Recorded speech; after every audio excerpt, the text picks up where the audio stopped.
Welcome back, book lovers. I'm your host, Erin Swanson, and today we're joined by Erika C. Lowenkopf, author of Missing the Boat. Told in 3 acts, Erika's memoir takes us through the lasting scars of childhood bullying, the heartbreak of infertility, and ultimately an unexpected journey toward joy and renewal. With humor woven into even the heaviest chapters, Erika reminds us that our stories, no matter how painful, can still carry light, laughter, and healing. I can't wait for you to hear Erika's reflections on regret, resilience, and what it means to keep moving forward when life tries to knock you down. Without further ado, I welcome Erika Lowenkopf.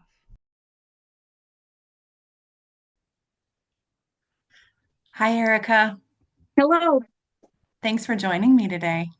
Thank you for having me. Where are you calling in from? I am in central New York. I am in what is a suburb of Utica. Okay. And yeah, You still have leaves on your trees out there? yes. Oh yes. It's they're just a few of them just starting to turn a little bit. Yeah. Yeah. Yeah, we got the same going on here in Tennessee. I've noticed several of them falling over the last week or so. It's bittersweet. I'm grateful to have the cool air because Tennessee summer, whoo, girl. Oh, Know if you've ever been here, but it's a thing. So it's nice for the weather to cool down, but I always I've hate to see never summer go. I've never been. But I've heard it's very nice. My mother's been there for concerts and stuff. Mm, I've never and But we had a brutal summer this year too. We had a yeah. stretch of 90-degree weather. Yeah, people don't think of New York as being that hot in the summer, but Yeah, I'm sure it can get up there and it's humid too, right? very. Yeah. Oof, I can imagine. Yeah, that's definitely brutal. Well, Mhm. thanks so much for joining me. I've been really looking forward to our conversation. We are here to talk about your memoir, Missing the Boat. So it is put, I kind of want to just like set this up for listeners because your memoir was very uniquely structured, actually, different from anything I've ever seen. You have it set up in 3 acts, and they're three Mhm. different pieces of your life, kind of when you were younger, and then in the middle, and then when you were a little bit older. So for people who are not familiar, can you just kind of maybe just give us an overview of each one of those acts so we can follow along? Um, well, Act One is called Missing My Grandmother, and that story is about my relationship with my grandmother, her cancer diagnosis, which was in 2010, and her passing in 2011. And um, and I also do a backstory of my experience with being bullied in school, mainly junior high. Eighth grade was definitely my worst year. Okay, so act one is missing my grandmother. Act two, Is missing my fertility. hmm? Um, and in 20, I want to say it was about 2012, 2013, I started having some problems of the female kind. And I I'm I just want to point out I have very bad health anxiety, so I put off going to the doctor. It was the fall of 2013. I went to get a examination, which then led to me having to have a hysterectomy at the age of 36. And yeah, and just the emotional ba- the grief and the just struggle with that. And A roller because coaster, I sure. yeah, and I never got to have any children, so it was just the dealing with it and what I was feeling and my anger and my grief and my resentment and yeah, all of that. Yeah, you worked through a lot in that act. Okay, and so then act three was missing the boat. Mm-hmm. Little overview of what that was. Yeah. Um, Missing my boat. Yeah. And that was a year after my operation. I found something on Twitter about a an actor that I liked on a soap opera, Days of Our Lives. And this watching him was kind of a coping mechanism for me when I was going through prepping, getting ready for my surgery, and then after my surgery. then there was this opportunity, and it was in Toronto, the fan event, which is about 5 hours away from where I live. And I was like, is why not? I didn't know. I didn't want to say this yes, yeah, but I said, let me look into this, see if this is a possibility. Yeah. Excellent. So, and we'll get into all of those. We'll touch on each one of those acts a little bit more. So, what drew you to memoir? Why memoir to tell your story? What happened? Well, someone that I know, when I mentioned after Toronto, she mentioned the possibility of me writing this story, but as a novel, and writing myself as a character in the third person. And honestly, I kind of thought about it, and it didn't feel right. It felt unnatural. It didn't feel right to me. Mm. I wanted to put that it was, this is me, tell, come out. And the novel way might work for some other people. I'm not saying that's wrong, but for me, I felt the memoir was the best fit. Plus, also, I swear I say this at least once every single episode, but writing is healing. Memoir is healing. It's very cathartic. It's very therapeutic. Sometimes it feels painful, but that all leads to a much better place. So I understand there's some deeply personal stuff within your story. So let's go back a little bit to Act One, Missing My Grandmother. Your grandmother, Yetta, she really kind of served as a safety raft during a time where you were being bullied really bad, right? Oh, yes, yes, she really Talk to us a was. little bit about her influence on you. Um, well, I was very spoiled, especially by her. I was an only child for 9 years. So, um, and when I was bullied all throughout school, but when I started this new school, when I was about to start middle school, and this was in 1990, um, I was, in the beginning, I was looking forward to it, I guess. But things quickly took a bad turn for me, and I struggled to make friends, and I kind of always went to her for advice. Like if someone was being mean to me, I was like, what should I say to them? What should I do? What should I, it, um, so she really had an influence on me all throughout life, like throughout my early childhood, my teen years, and then my, college, my work, whatever I did. She was the person who I went to first, pretty much all the time, because I just had a feeling of security with her, and my mother as well. But Sure. I was a grandma's girl myself. I get it. I totally get it. There's only one person that can fill that role on the planet, and it's the grandma. I mean, yeah. it makes sense. They fulfill a very important role. Do you have any, just out of curiosity, any memories that come to mind, like your favorite? Oh, there's so many. This is kind of funny. Around the time people started having cell phones, like those flip phones, and and she had a flip phone, and these women that were waiting on her at this department store for makeup, they were kind of looking at her using this phone, like they didn't think, because she's an older woman, and they thought, and they were like, one of them actually said, you have a phone? You have a cell phone? And she just said a thing, and she said, you got to get more hip. Oh, she sounds like quite the character. So she Yeah. was there for you as a huge support system through the bullying, which you write very vulnerably about. Like it, there were times where I was sick to my stomach reading that part of the story. How do you think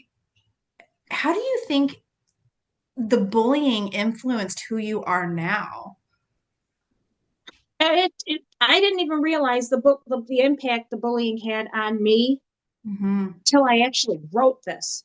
Because Mm, it was like, I tell people I became 14 again writing this. mm-hmm.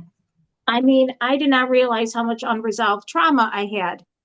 Um, she, there are so many things that happened in this story that, for one thing, I was really worried about writing this part of the story because the original, the originals, when I first began, I did not include the bullying in it because I originally was just going to be my grandmother, my surgery, and the trip.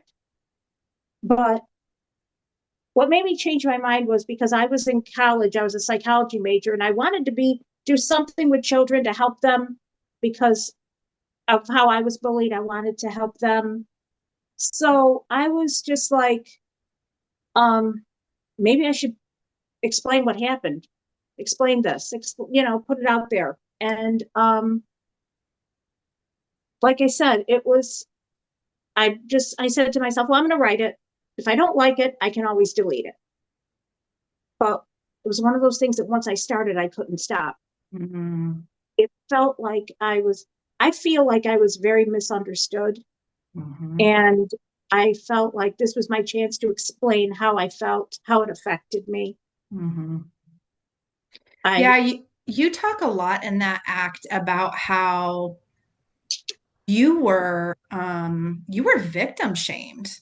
And I find that that's still an issue in our culture. My kids, as recent as the last 8 or 10 years ago, went through, you know, bullying issues at school, and I felt like they were victim shamed even now. So that's within the last decade. So this is a conversation I feel like we really need to have as a society. What is bullying? What causes it? How do we fix it?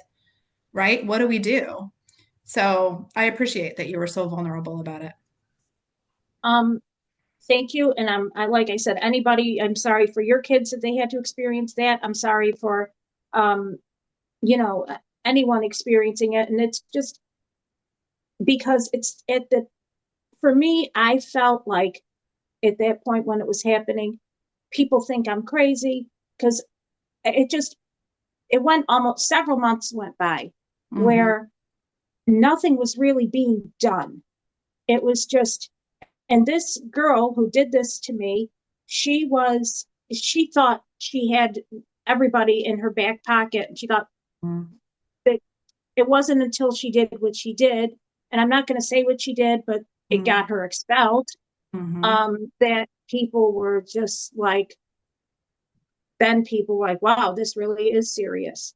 Because Hmm. it took a long time for me to try to convince people, like, I need help. Yeah. Somebody's got to do something for me because I don't know what to do. Right. Well, and it could have ended so much more tragically. Oftentimes it does. It's something that we need to deal with as a society, especially now that people can hide behind a keyboard too. I think that makes it that just exacerbates it, right? Because it's not like it goes Um, away when they walk into the classroom. Kids are getting it at home and at school now. And I think some things that happen to us, especially as children when we're so impressionable, really just leave lasting scars that take years and years to heal. yeah, A lot of work. I'm just glad I was in therapy and explaining. The therapists really were thankfully very understanding and very, of my and sympathetic Hmm. and to my trauma. The one statement that one therapist said to me that really stuck with me was, she said, the system failed you. It did. It did. It Mhm. shouldn't have had to go that far. It did fail It you. failed a lot of kids. Yeah. Yeah. No, you're absolutely right about that. And it still does, I think, in a lot of ways. Mhm. It does. And it Go ahead. just before we just to touch on Yeah. that once more, I just want to say, for me, it was writing about it was scary because there are a lot of holes in this story. I still don't know how many witnesses there were to what happened in the classroom that morning.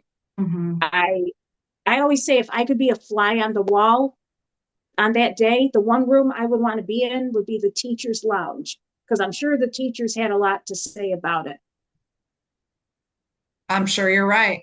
I'm sure that was the topic of conversation probably for days. Yeah, and you Oh, mentioned that your small town school had never really been through anything like that before. So no. hopefully they created a protocol afterwards. Yeah, I'm curious to know how things changed, if at all, after that. Right. Let's talk a little bit about your Missing My Fertility Act Two. Wow.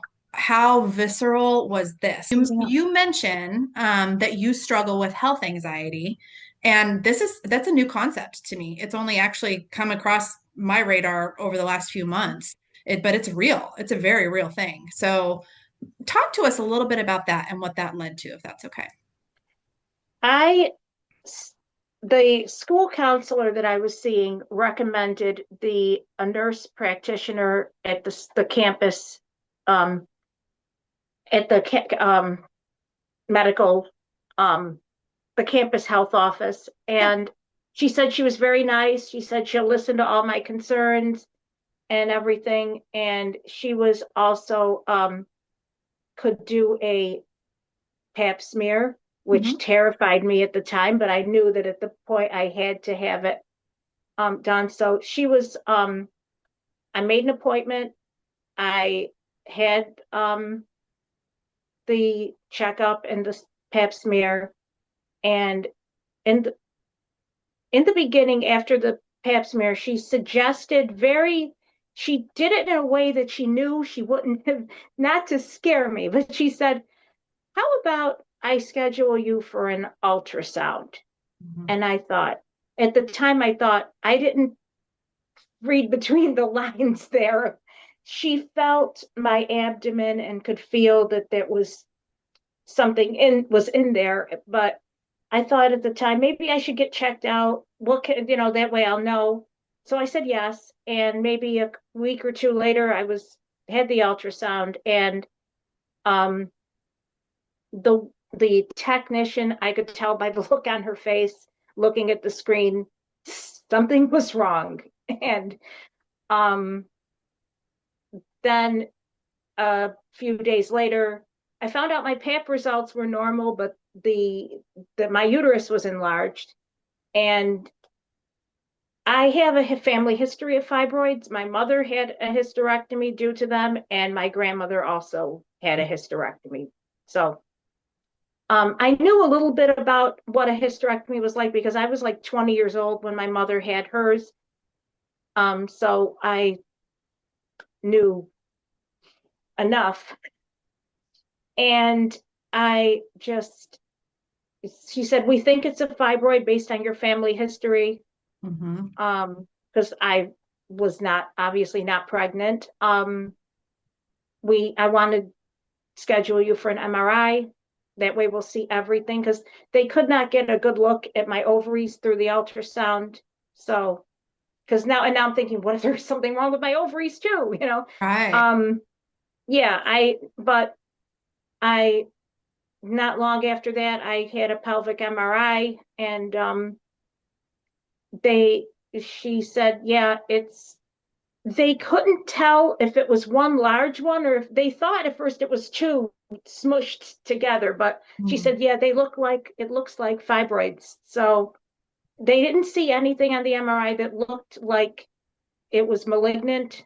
They said my ovaries appeared normal, but the size of what they saw was what was really concerning. Yeah. Um, and I was just, you know, that's all I could have thought. That's all I could think about after that. And I'm just like, uh, I can what's gonna, only imagine. And it was a big mamma jamma too, wasn't it? How big was it? yeah. Well, my doctor told me that it weighed about 2 pounds, what they took, well, along with my uterus and everything, then they took out. Yeah. And interestingly, they had told me mine was not the biggest one they'd ever seen. That's Um, wild. yeah, I had no idea until I experienced this, just how big they could get. It was just, I kind of, in a way, went through a lot of even guilt because I'm like, how could I not have known? How could I not have known? So I mean, if you've never had one before, right? You have I, nothing to compare it to. yeah, and I didn't have like the people were asking me, how did you not have any pain? And I did have some discomfort, but I didn't chalk it up to that.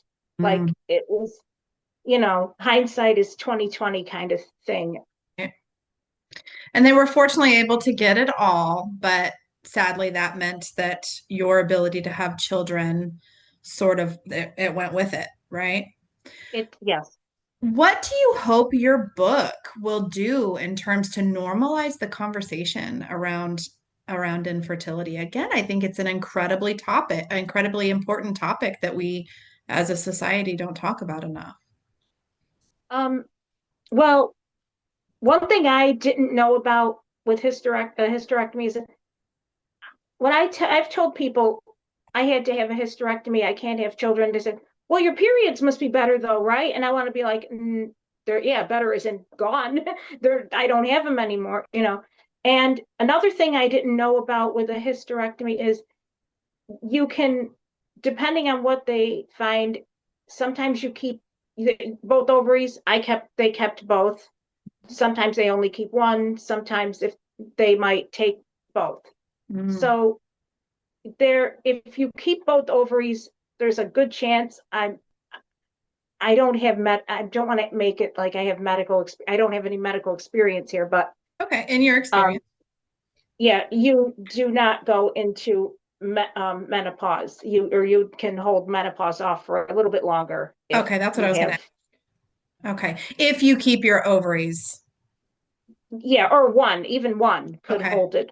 Yeah, because that's where you get your hormonal with estrogen. That's where you get that from. So, Right. So did you experience menopause or not yet? well, That happened later? How does I that? experienced I had to take those shots to shrink the tumor to a point Hmm. of it being operable.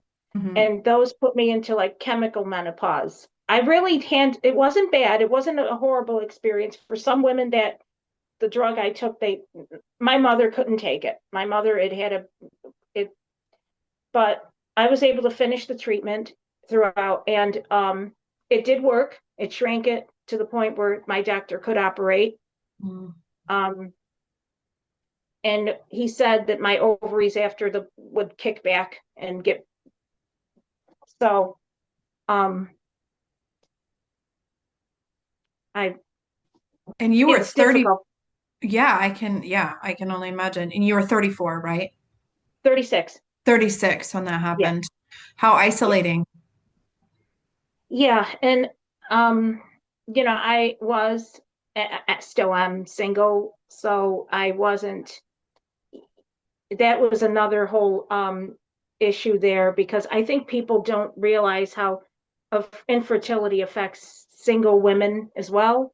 Mm. Um yeah, Yeah, it's that's not something we necessarily think about when we think about the inability to bear children. You don't think about how that impacts your basically pool of finding a mate, right? exactly, yeah. Mm, incredible. I wanted to talk about grief, the Mm, grief that comes with something like this. hmm. Um, for me, one of the most hurtful comments that was ever told to me was when my depression, and this person said, "You weren't this depressed when your grandmother died." And that comment affected me. On, and then I wanted to discuss like how the grief for my grandmother's loss was different than the loss of my being able to have children. And I wanted to get into, I don't know, it's weird because I did feel like I had to explain how, you know, there are two different types of losses and everybody handles grief and loss differently. I just wanted to bring that to light Yeah, and to bring that point home. yeah, Um, because nobody has the right to tell anybody else how they should feel about their loss. That was what the point I was I hope I made. absolutely. No, I absolutely think you did. Plus, you started a support group, right? For women? Yes, my friend Melissa and my Melissa was the one who really maybe about 4 or 5 months after my surgery was when we began really talking. And she had a hysterectomy as well, and she never got to have children either. I don't remember how old she was when she had it, but I want to say she was younger than 36. Mm. Um, and a lot of how she felt and was, we understood each other. Mm. We had that, I guess you could call it trauma bonding. Um, but she had been wanting to start a support group for women who were going through infertility or had to have some surgery, a hysterectomy or some other surgery of a women's for their, and we, I was all for it because I didn't know of any other kind of groups in the area. I knew of some bereavement groups. I had attended one when after my grandmother passed away, but I didn't know there was nothing like this in where we lived. So um, it was one of those things that I had something to look forward to again because I was in such a I was so depressed. I was so feeling like I had no purpose anymore. Mm. Yeah, it probably kind of served to help you kind of fill that void at the same time you were helping other women. Yes, we tried to Mhm. anyway. Yeah. Mhm. So after all of that, talking about the bullying in your grandma and your surgery, your female surgery and your inability to have children, we move into Act 3, where you were chasing a cruise ship around for a daytime soap opera celebrity that you had a crush on. Talk to me about it. Um, What inspired you to jump on that little adventure? well, he's introduced in chapter 12, Hmm. which is still the missing my fertility thing. I Hmm. began kind of watching him and getting into, you know, my crush on him kind of developed. I would say it was about a couple of months before my surgery. And yeah, definitely chapter 12. I just wanted to make sure. Um, it was a necessary escape from not just my impending surgery, but I had flunked out of college and I was really just feeling miserable and not knowing what was going to happen and what my life was going to be like after the surgery. Everything was just so uncertain and scary. And this was something I could really get into. It was um, watching him put me in a good mood when really not much else did. So Right, I can understand it was a pretty low point. That particular part of your book, I noticed a marked difference in terms of just the lightness of your story, and it was very playful. Did you do that intentionally, or was it because it really was just a healing process for you? I would say it's both. It was both actually, because I would get these, you know, I could seize the humor in certain situations, but humor is a tough thing because just because you think something's funny, it might, your reader might not. And Right. I was kind of testing it out and reading it at this local writers group that I belong to. They were really excited to see what was going to happen, and they were. So I figured I must be hitting the right note here because one meeting in particular stands out to me because I read a section what I think is really the high point of the story in Act 3, and I was the last person to read that night, and I read it, and you could have heard a pin drop.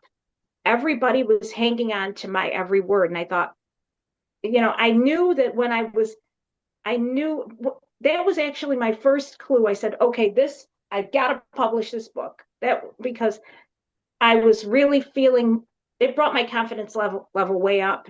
Yeah. Yeah, because there were a lot of uncertainties. I had never this is my first actual book that I've written like from finished. Yeah. So um for me that was huge. because getting their interest and them being excited and hanging on to it and wanting to know what was going to happen. It meant that you had something. You knew you It had did. It did. confirmation that you had something. I love writing Definitely. groups. I'm a huge fan. I tell people all the time, find a tribe, find a writing group because it's amazing how I think we underestimate how much value you can get from perfect strangers who likely live in definitely different cities, maybe even different parts of the planet, right? But the feedback that you get from them is fantastic. It's invaluable.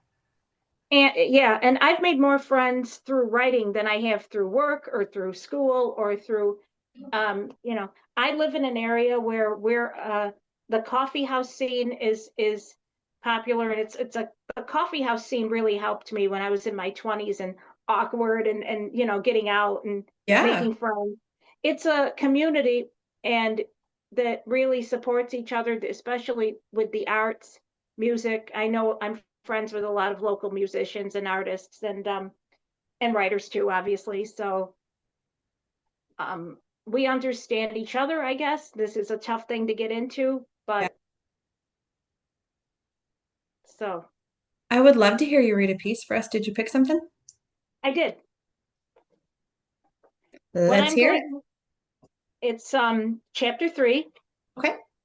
and and it actually is about my grandmother and some girls that were calling me one evening from when I was in school. I So love this story.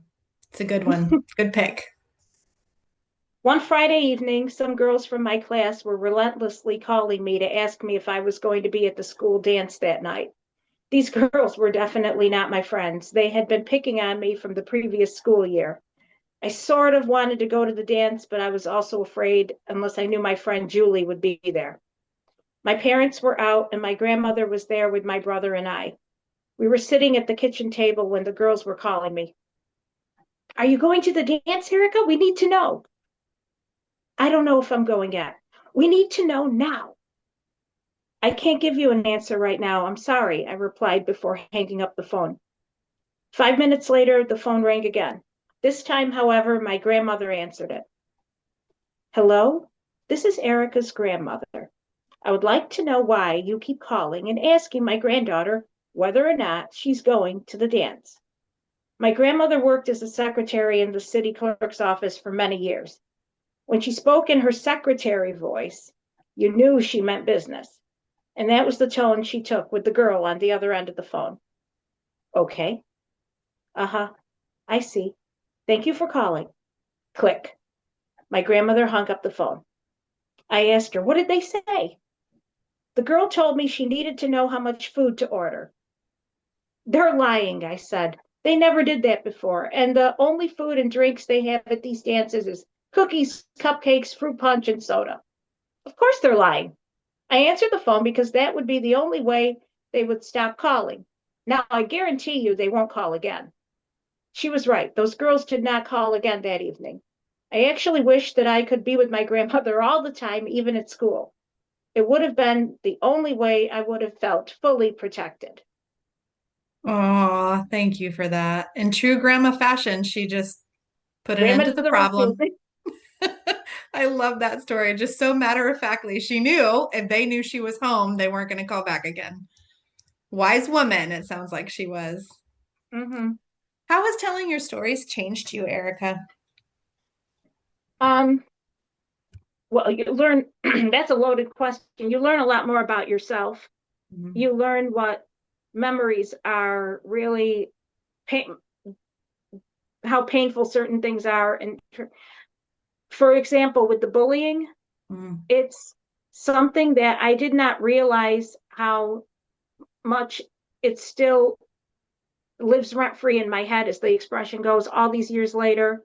Mhm.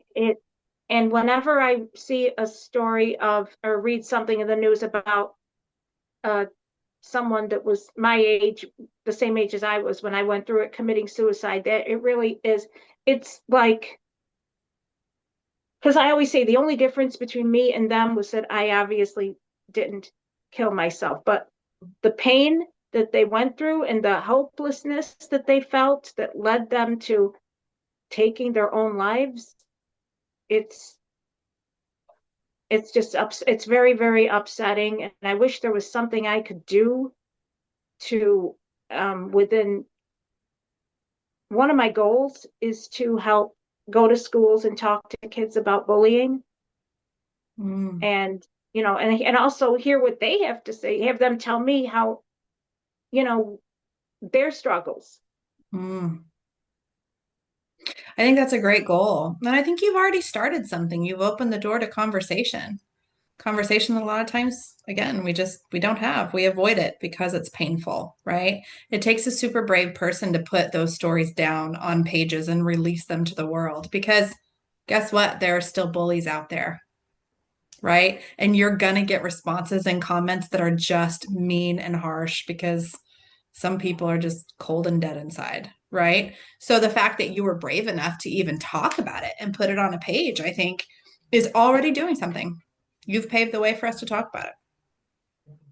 Yeah, I appreciate you saying that. It's just daunting because you feel like, I ask myself, what is my book going to could do? What could my book do in helping society realize how damaging this is?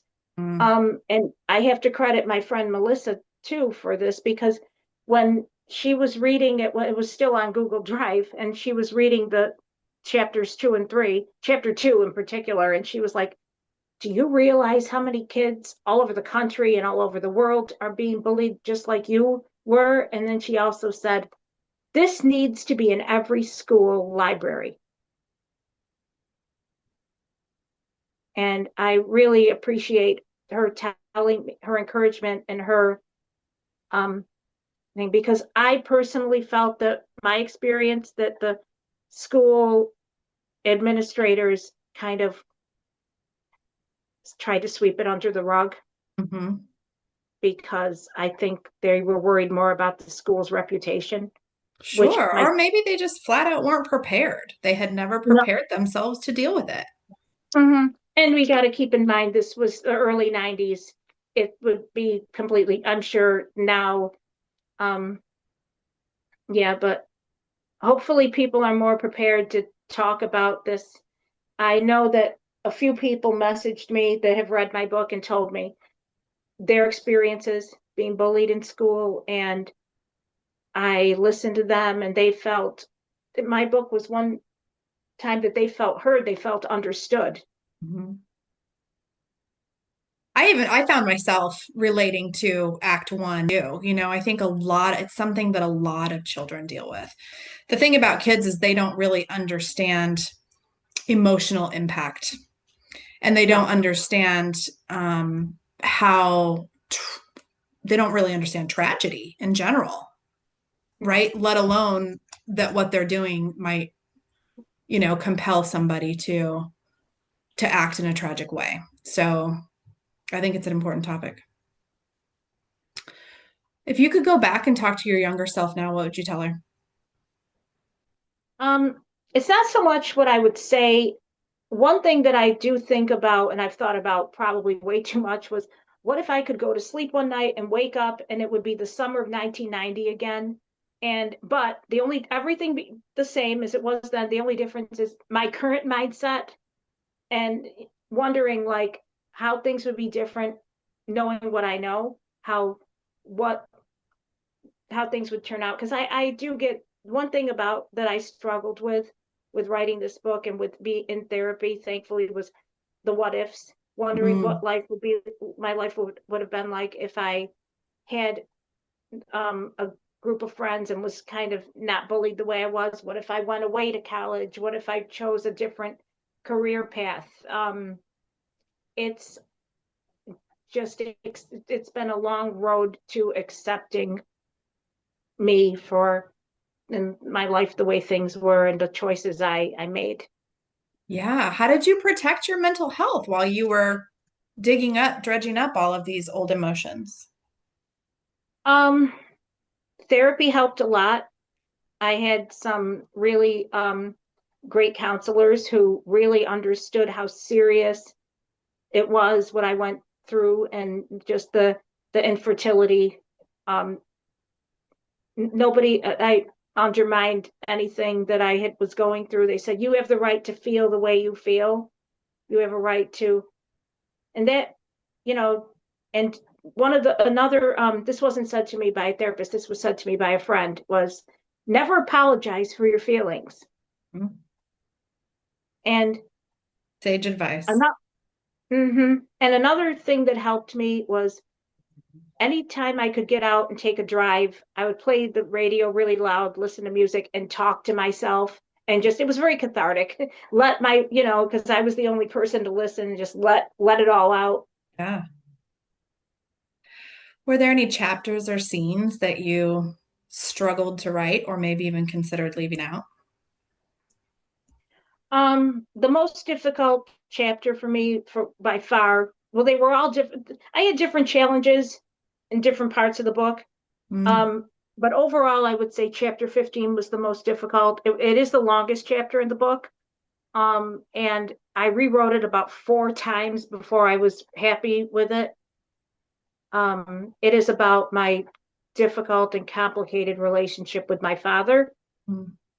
Um, so it goes from it kind of covers my from childhood to middle school. Middle school was particularly difficult when the bullying got worse and my grades were going way down, and my dad was trying to get me, to think about, don't worry about being popular or having you're there to learn. It's about your grades, and and um so that kind of put a big strain on our relationship. So Yeah, 90s kids were a bit of a different generation. I feel like our parents were kind of like, rub some dirt on it. yeah, Rub some dirt on it and move on. Now, I understand. yeah. I mean, people from my parents' generation, they're kind of the ones that I feel like would say, yeah, I was bullied growing up, but it made me who I am. It made me tough. Can we talk about your publishing journey? There were surprises at every corner, every corner I turned. It was, um, I guess it should, I can officially start, it officially started around 2018 when my publisher, he is my editor and my publisher. His name is RJ Wychecki. He, one evening, my mother and I went to this coffee house that's a big attraction in the area, and it there was a group that we liked that was playing. We said, "Oh, let's go in here." And we get there, and RJ, who I had already met, I knew him from the writers group, had a book signing for his. He had a haiku and poetry book called Stars Above Us, and he was just finishing up, and I talked to him. I I bought a copy of his book. He signed it. And I really didn't get to hear much of the group because I was outside with him talking about I want to publish my book and everything. And I was curious as to how I didn't know anything about the business, about publishing. So he self-published um his own book. His publishing company is called Philosopher Poet Press. So that was the beginning. And I began writing and kind of editing as I went along. And it was about a couple months before the pandemic. I want to say January 2020. RJ, who had moved to Pennsylvania, but he came up. We went out, we had breakfast, and he was talking to me about uh, how Amazon KDP works. Mm-hmm. And he was showing me, because at that point I didn't know if I was going to self-publish at that point or go under his label. Mm-hmm. um I'll be honest, the idea of publishing my own book and going through, I'm technologically impaired, so I always joke, like, I can turn on my phone, I can type, but um and then the pandemic happened, and we began editing my story. We began doing it virtually. We did it on Zoom, and the following year, he was diagnosed with brain cancer. Mm. And he so obviously everything. The only thing I did during that time with my book was I began looking for a cover artist. I had put an ad at a local art college, Mhm. and a student answered my ad. It was it didn't work out, and the person who did my cover, her name is Emily St. Marie. I met her in a memoir writing group on Facebook, and she messaged me that she wanted to help me out, see if she wanted to read my manuscript. Yeah. And yeah, and she loved it wasn't even the final copy at that point, but she loved what she read. She said, I want to work with you. And she yeah, it turned out to be, I love the every Show I it so we can absolutely see it. love the Hold it up. cover. All right. And and thank you. And I couldn't be happier with the end result. So Any other publishing surprises? How about the celebrity names that you used? Let's talk about that for a second. I think that's important information. yes, thank you for mentioning that, because I, as far as mentioning them, as far as I know legally, that is okay to do as long as it's not slander, as long as you're not saying something like this person and I are having an affair, or Yep. um, or anything negative, which I would never do anyway.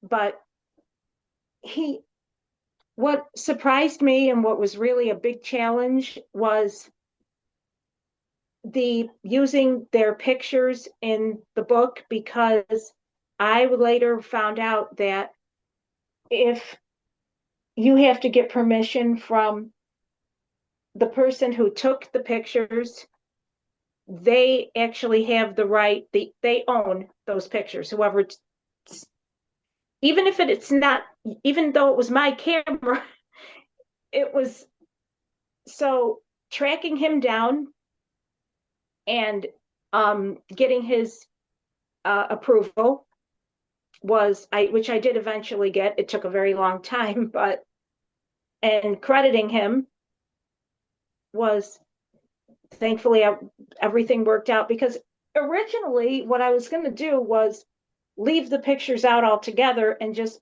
that's when I actually started the Instagram page. And I said, Mm. well, they could see the pictures there, whatever I can't put in the book. I thought that would be a good backup. Mhm. Um, so and the so writing with about famous people, there's a lot of red tape to go through, and I was really scared and nervous because I wanted to do a good job. I wanted to make sure everything was in the way it needed to be. Sure. Did you send him a copy of your book?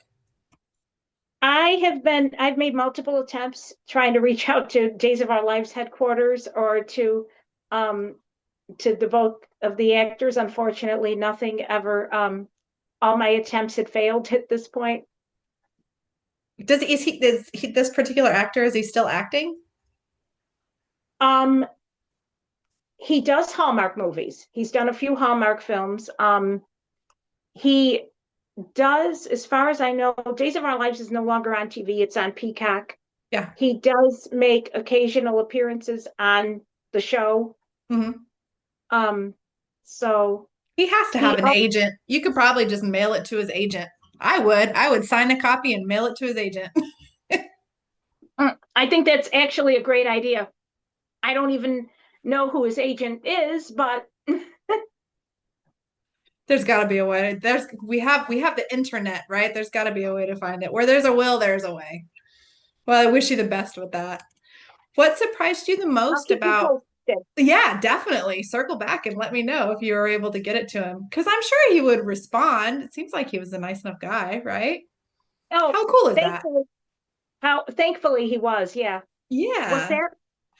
What surprised you most about sharing your story with the world? Have you received any feedback from readers? Um, Yes, I have. My thankfully most of my feedback has been good, even better than I expected. I did a few of my former classmates have read it. One of my former teachers has read it. And this teacher, I will mention, she was like the only one who really made an effort to try to help me with when I was being bullied.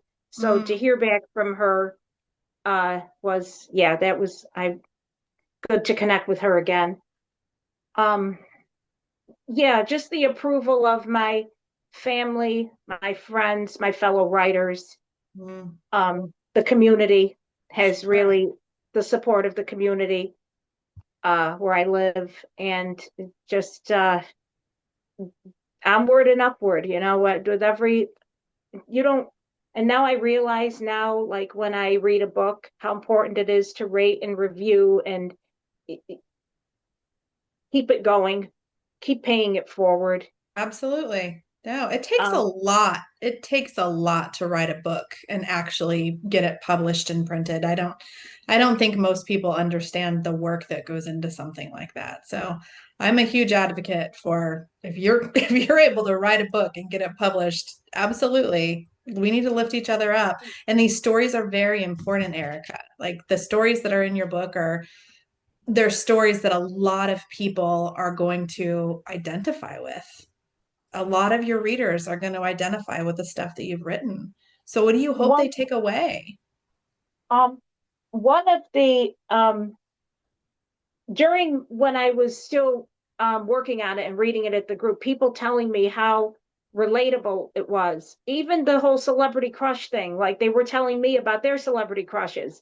Mhm. Um, as far as what I hope people take away from it is that the relatability of it, that they find it, that they can connect with something, even though I don't wish those experiences on anybody. Sure. Still, it is. Um, I know when I was growing up and I was being bullied, there was no internet yet. So to I would have liked to have heard someone tell me, I know what you're going through and this is serious and I understand, and just to say that.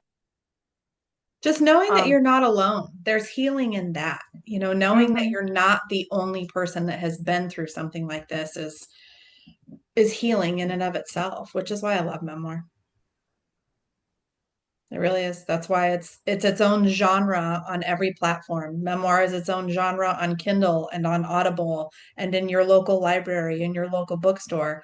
And this is why, because people look to this kind of stuff. We heal and we learn from each other. Mhm. So it's powerful. And one written well is very vulnerable and it just tells people the truth of what happened through more than a subjective lens. It takes a lot to be able to step back and look at an experience in a way that your reader will be able to experience it with you, especially when it's something so personal and vulnerable as your stories were. So I commend you for that. I really appreciate that. Thank you. Your And shirt says it all. Alive out of yeah, spite. I actually bought this shirt. I think the money from the purchases for this goes toward teen suicide awareness. Let's talk separately, and I'll put that link in the show notes if people want to buy an Alive Out of Spite shirt of their own. I will need to look for it, but as soon as I find it, I will. Yeah, Okay, that's the yeah, you can reason email why. it to me.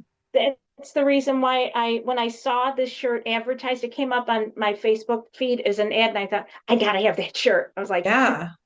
Wow, what a great idea. What a great idea. Yeah, we'll put everything in the show notes for you. So where can people find a copy of your book? Where's the best place to buy it? it is on Amazon, 15.99. It's available in paperback only. Okay. Um, for people in the Utica, New York area, it is available for at the Tramontaine Cafe, and it is also at a record store, Off Center Records, which is like a really cool vintage record and memorabilia store. Um, so Great. What's next for you? I am working on a novel, which is, I would consider it a family drama, with a Fictional? few, yes. Okay. Ooh, I'll look And forward to that. What can you tell us? Yeah, tell us a little bit about it. What can you tell us? um, it is a family drama, but there is like a little bit of magic and supernatural stuff thrown in there. And there is a romance too, but the romance is more of a subplot. Yeah, Um, sounds so interesting. it's in the very, very early stage right now. I don't even have a title for it yet. Well, it has been an absolute pleasure. Thank you so much for taking time to talk to me. Thank you for having me. I really, really enjoyed this. Absolutely. I wish you the best, and I'm sure we'll chat again soon. Thank you so much. Thanks, Erica. That's it for today's episode of For Love of Memoir. Thanks for listening. If something in this conversation moved you, I'd be so grateful if you'd follow the show, leave a comment, or share it with someone you care about. Those small actions tell the algorithm that our content matters so we can reach more memoir lovers like you. It's a free and simple way to support the show and the authors we feature. You can find links to today's guest and their book in the show notes. Until next time, take care and keep writing your story.